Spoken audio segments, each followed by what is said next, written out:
Okay, so in this week's guitar lesson, we're going to be constructing a classic Chicago-style blues lead.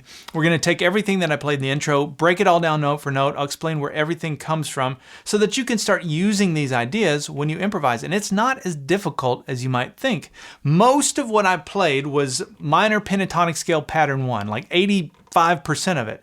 There was one little part where I go into Pattern 2, but the rest of it was just Minor Pentatonic Scale Pattern 1. That's all I was thinking about. So I had one position on the fretboard that I was focused on. The rest of the fretboard didn't matter. It makes it much easier when you can kind of lock in like that, because then you can just start playing what you feel a little bit more than having to worry about chords and all of that. So anyway, in this video, we're going to break down the entire lead. If you'd like to learn how to play the rhythm, I've got that tabbed out and a video on that as well, explaining how to do that. You can get the tab for that, you can get the tab for the lead, you can get the MP3 jam track, and also that part 2 video. You can get all those extras by going to activemelody.com and doing a search for EP636. All right, so let me just mention this guitar. This was sent to me recently from a company called B&G, and they make some killer guitars. Now this is one that I have just fallen in love with. I got this not that long ago, a little over a week ago, and it's just a great sounding, playing, looking guitar. And I don't say that, I mean, I'm picky about guitars, I'm very particular, but this one was just is just beautiful. So this is called their Cedar of Lebanon. This is from their private build collection. And so it's made out of cedar. These are P90 pickups, and man, this thing is just incredible. It's lightweight. You can play it hard, you can bend the strings and do all that stuff, and it just stays perfectly in tune. And that's always a mark of a good guitar. Now they sent me years ago, they'd sent me the little sister Crossroads guitar, which I love too, and it's a similar body style to this. So anyway, I just wanted to mention that, and if you're interested in checking these out and learning more about them, or even making a purchase, buying one, you can do that by going to bngguitars.com. Just make sure you mention that Brian from Active Melody, that's me, sent you over there. They didn't ask me to say that. We have no arrangement. There's nothing formal. They didn't ask me to make a video. I'm just doing this to be a good partner. They were just nice enough to send it to me because they thought, hey, you might like this guitar, and turns out I do, so I want to kind of help them out. So anyway, let them know that I sent you over there if you end up asking them a question or buying a guitar or something from them. All right, let's talk about this song here. So we're playing this in the key of B flat. Now, I usually play something in the key of E or A, especially when it comes to blues, but we need to kind of push out of those boundaries sometimes. It's a good thing to do. And once you can understand how to connect everything back to a chord shape, it doesn't matter what key you're in, because you don't think that way. You're just trying to find the chord. It gives you your kind of your home base, and then from there you can play all your lead stuff. At least that's the way I think of it. I'm a visual learner, and that's how it's easiest for me. And so all I have to do then, if I want to play in the key of B flat, is I just need to find my B flat note on this first string, or the 6th string, same thing, just an octave apart, which would be up here on the 6th fret. And if I bar on that fret where I found that B flat note, and then I make my E shape, there's my B flat chord. Now from here, I can connect my Minor Pentatonic Scale Pattern 1. This is the key. And so from this chord shape where I've got the bar there, I put my index finger, pinky comes up here to the 9th fret, 1st string. Now I've got my boundaries. So from that B flat note, I have my note, I have the chord, and I've got the scale, and it's all connected in that way. That's just sort of how I like to think of it.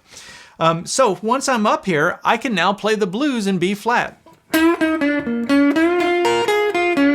Right? Just playing the notes out of that scale. Now here's how it works when you're playing a blues like this, a 1-4-5 blues, and you're playing minor pentatonic scale. You can just stay in the key of the song. Even though the chords are going to be changing, I don't necessarily have to play the chord changes. Now, I'm going to be doing that as I explain this. I'm going to be talking about certain notes to land on, but you don't really have to think that way. You can just stay in the scale and let your ear kind of guide you. And that's actually how I learned how to do this, was just using my ear, just putting on a jam track or a song, playing along with it, figuring it out. Over time, your fingers will start to know how to do the dance too. So let's listen to this first phrase and we'll talk about what's going on. All right, so when the jam track starts, it starts with this little rhythmic thing that goes, and then goes right into the chord, right? Now, I'm not gonna play anything over that. You'll hear the keyboard doing that. The bass guitar will be doing that as well. I'm just going to let that be the call, and then I'm going to play a response to that. And that's kind of how I structured this lead. Now, there are no rules in this stuff. I could do whatever I want. I could have played over that if I wanted, and that would work. I like to do something with a vocal quality to it. And to me, call and response is that. So this is the call. Now, the response to that could be, right? I can play whatever I want out of the notes of that minor pentatonic scale. So I ended up playing, and that's coming out of pattern 1, right? And I'm starting by doing a little bar here on the 6th fret, strings 1 and 2. And it's just starting on string 2. I slid into it as well. So it's 2, 1, 2, 1. And then I come down to this 9th fret, 2nd string, do a full bend, and then hit that same note that I bent to on the 1st string, so the 6th fret 1st string, like this. And you hear that in the blues a lot, where you take this note, you're bending to this note, which is the same note as this. So it sounds like this. It's a really cool sound. And this, by the way, is kind of an Albert King style lick. I would consider this solo to be a combination of some Freddie King stuff and some Albert King stuff. The call and response thing is very Freddie-ish. He does that a lot with his instrumentals. But notice I'm landing on the 1. So that note that I landed on there was the 1 because we're playing over the 1 chord. Now I could have landed on the 3 or the flat 7 or the 5. Those would have worked as well. But just to keep it simple, let's just try landing on the 1. So I can do whatever I want as long as I land on that 1. Right? And so it's just kind of working out the timing so that it kind of works out that you land on that note.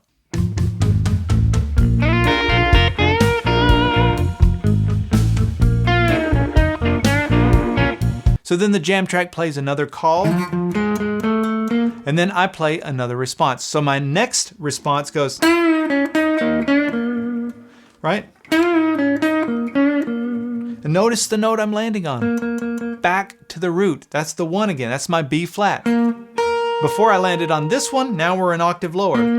So all of the rest of this is just minor pentatonic scale pattern 1. Bend and release from that 8th fret 3rd string down to the 6th fret, 8th fret 4th string, and then I come down to that 8th fret 4th string, which is my B flat.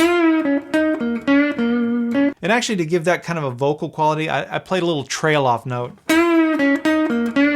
There's my final note, that's the home bass, but then I hit that note, that 6th fret 3rd string.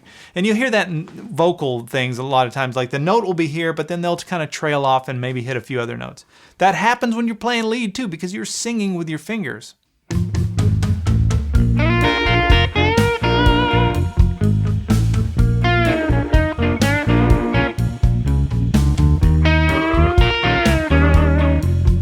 All right, so now the song goes to the 4 chord, still doing the call thing, and now I'm going to do a response to that. My response is, so that one is still in minor pentatonic scale pattern 1. We're going to go ahead and bar the first 2 strings on that 6th fret, and then I'm going to bring my ring finger down to the 8th fret 3rd string and do a full bend. And actually I'm using 2 fingers, so that makes it easier to push. So you can use your middle finger to help push as well. But we're going to do a full bend. And then I'm going to hit the 1 string and then release that bend. So all together it goes. And then the last note that I play there is this. That's the 6th fret 3rd string. Now that note is interesting. So why does that work over this E flat 7 chord? Well, that note is in the chord. What note is that? That's the flat 7 of my E flat. So that's why it works. Now I could have landed on the E flat itself and that would have worked too. But to me, it just sort of keeps things simple to stay in that minor pentatonic scale. Keep your hand in the same position. Now I wasn't thinking about any of that when I was improvising this solo. I was just staying in minor pentatonic scale pattern 1. But as I had to break it down to explain it, I'm realizing, oh yeah, that note is the flat 7 of my 4 chord. So the more of this stuff that you do, you'll just start to learn phrases and learn sort of what works and what doesn't.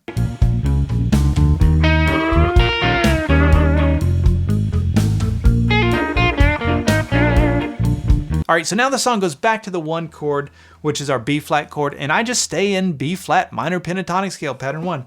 And I play this. So it's a little pull off here between the 9th fret and the 6th fret on the 2nd string. And then I come down to the 8th fret 3rd string, and then back to the 6th fret 2nd string. All right, so it sounds like this. Now I'm going to come down to the 6th fret 3rd string. I've got my index finger here, so watch this. So I'm going to hit that 6th fret 3rd string and push it a little bit sharp. And then watch this. So hit that 6th fret, then 8th fret 4th string, 8th fret 3rd string, and then the last note, the note that I land on, is the 6th fret 3rd string, which is my flat 3. But when I play it, I push it slightly sharp as if I'm trying to hit the major 3. And this is one of the signature sounds of the blues. If you get nothing else out of this entire lesson, walk away with this idea, and that is when you're playing the blues in a major key. This doesn't work in a minor key, but in a major key, we're playing over a major chord, right? You hear this where you take the flat 3, and when you play it, whether you're doing vibrato or not, you're bending towards the major 3. You don't always get to the major 3, you're just going that direction. And somehow that just sounds good to the ear. Right? As opposed to, it just has more of a human quality. And doing that with your vibrato is a very Albert King move.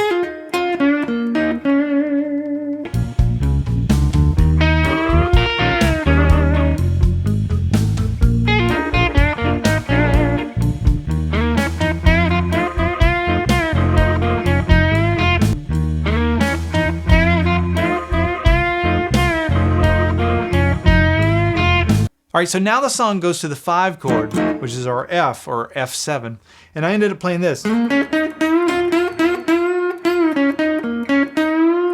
So it's all minor pentatonic scale pattern 1. So I'm starting by sliding with my ring finger up to this 8th fret 4th string, and then we go 6, 8 on the 3rd string. Now watch this. So there's a bend, a full bend on the 8th fret 3rd string.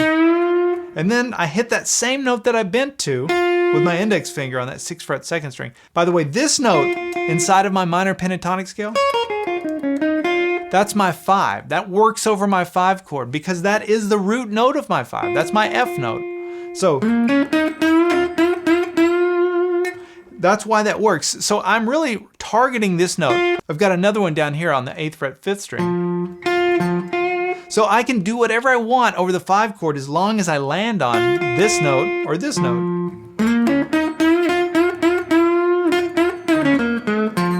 See how that works? You can hear it even without the jam track. You can kind of understand what's going on contextually because I'm targeting that 5.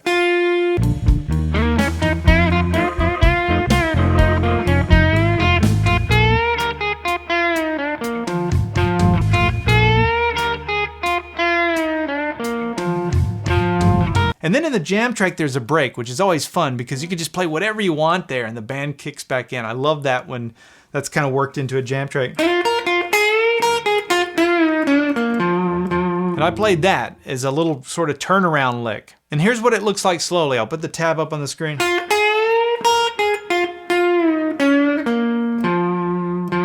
So you can see that I'm landing on the 5, right? That F note.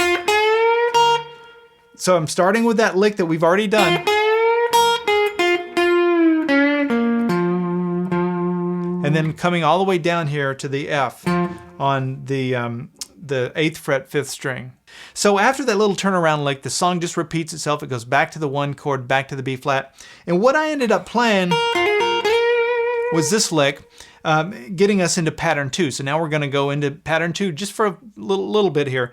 But what's kind of interesting from a timing perspective is now I'm playing on top of what used to be the call. I didn't mean to do this. I just sort of, I was just kind of winging it. But I left it in there because I thought it was kind of cool. So now I'm still doing a call and response thing, but now the response, now I'm kind of doing the call and the jam track is doing the response. So I'm kind of playing in a little different timing. You'll see what I mean as we get into it. But here's the lick I want you to listen for.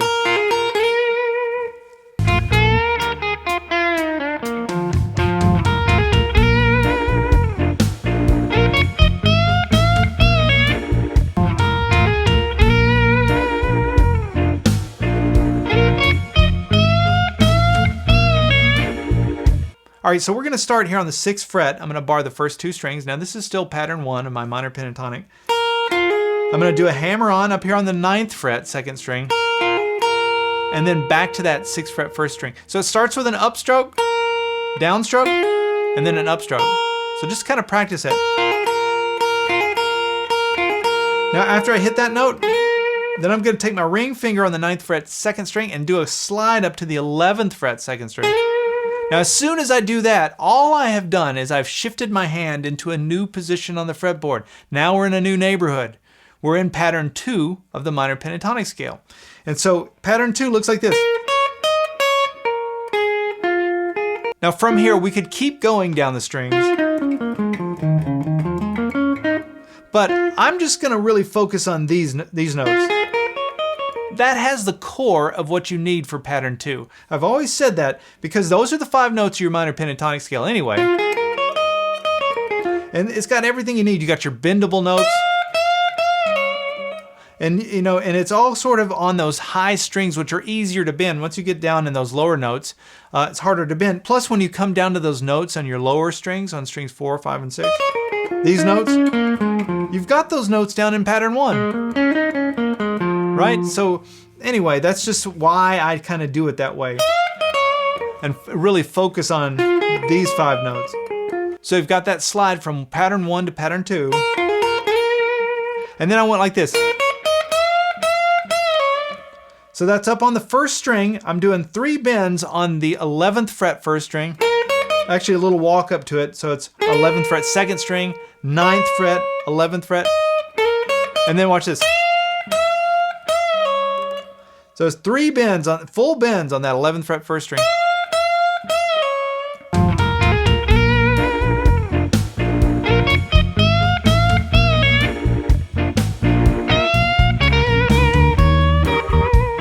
And then a classic kind of Albert King lick, which lives in this pattern too. I love that lick. It's so powerful as just a classic Chicago blues lick. So you do a full bend. It's hard to do too. This is probably the hardest part in this whole solo, is because you have to do a full bend on this 11th fret 1st string. And then watch this. You gotta like choke it off at the top of the bend, so you don't want to hear it release. You don't want to hear any tension being released there. So use your right hand to mute the string. And then you go. So that's a downstroke. So once you mute the string with your right hand, you release the tension and you go like this. That's a downstroke on that 9th fret 1st string, and then an upstroke on the 11th fret 2nd string. So like this. So now that took me a long time to be able to do that. I remember just doing that over and over again. Trying to get that lick. It was difficult for me to do for some reason.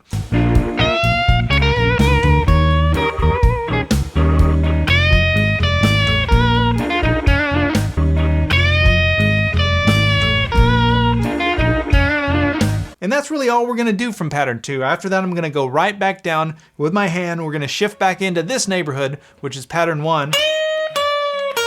And I played this lick.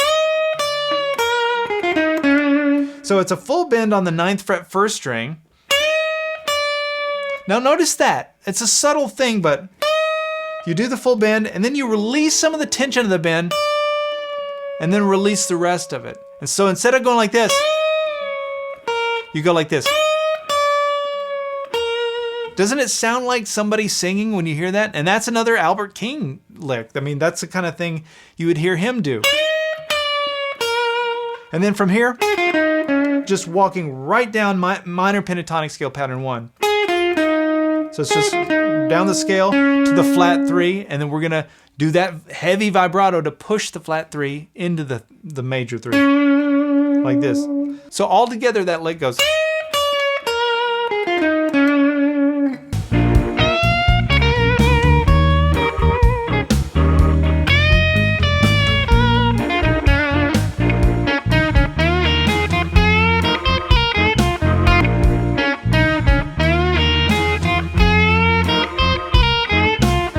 And now we come to the 5 chord, which is our F, and I play this. And And this is a thing that I got this from Stevie Ray Vaughan, and he, I think, got this from Albert King, but this works perfect over the 5 chord. It's a classic kind of Chicago blues 5 chord thing that you hear a lot of those guys do. So it starts on the 3rd string, 6th fret, and it starts like this. So we go 6, 8, 6, and then we're going to do a full bend on the 8, and then hit the 1st string on the 6th string, and then we're going to come down to the 9th fret and the 6th fret on the 2nd string. So after this, then we're going to do another full bend on the 9th fret 2nd string to the 6th fret 1st string, and then watch this. So this is where, after I hit the 6th fret 1st string, now this note is not in your minor pentatonic scale. This is the only note that's not. That would be a note from your major pentatonic scale for B flat, but not minor. So, but this works over this 5 chord. You're just gonna have to memorize this lick and look where it's at in pattern 1. So from this 6th fret 1st string, we're gonna come up to the 8th fret 1st string, and then we're gonna go to the 7th fret and do a pull off back to the 6th fret, all on the 1st string. So just practice this over and over again. I remember doing this. It'll drive you crazy, or somebody in the room, it'll drive them crazy. And then we're gonna go, we're just gonna walk down pattern 1. We're gonna go 9, 6 on the 2nd string, down to the 8th fret 3rd string.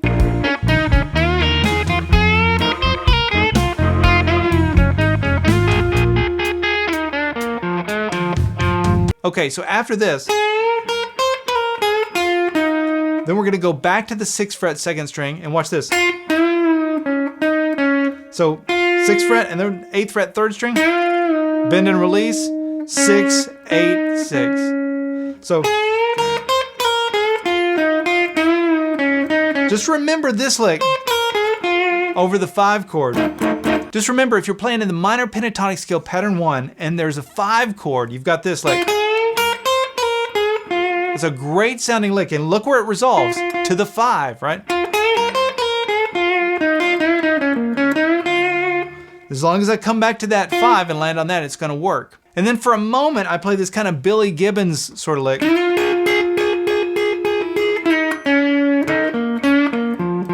And so this lick is pattern 2, so I went back into pattern 2, but make sure you use these fingers, your ring finger on the 3rd string, your middle finger on the 2nd string.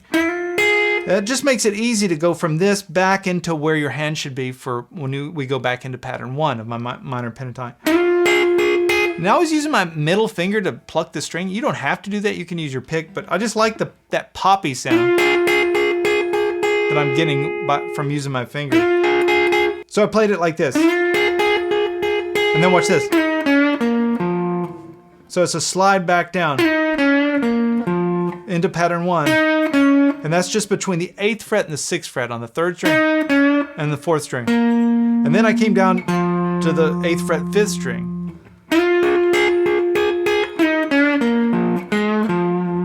And then hit that 6th fret 4th string back to the 8th fret 5th string. And you can hear it's resolving to the 5. That's my F note.